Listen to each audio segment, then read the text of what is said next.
Juzi mumeona yale yametendeka.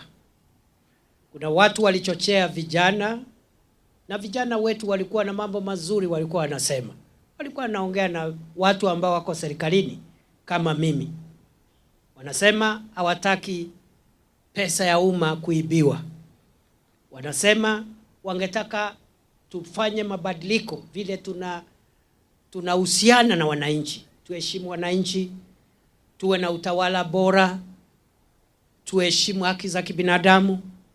Na hayo mambo ni mambo mazuri. Hayo ndio mambo yanajenga taifa.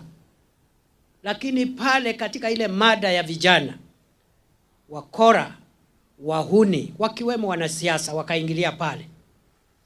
Wakachukua ile mada, wakaigeuza ikawa ni siku ya maafa, vifo, kuhatarisha maisha na mali ya wananchi.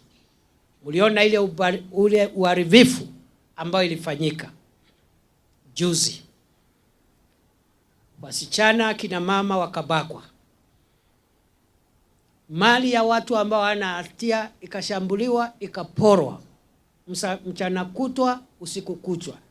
Polisi wetu wanajaribu kwa sababu walikuwa wamewekwa hofu. Wachaneni na watu wafanye mambo yao. Watu wako na uhuru ya kufanya kila kitu. Lakini sasa umeingia duka ya mtu, umechukua vitu zake, umebaka mama ama msichana, umeingia police station, umechukua bunduki na risasi.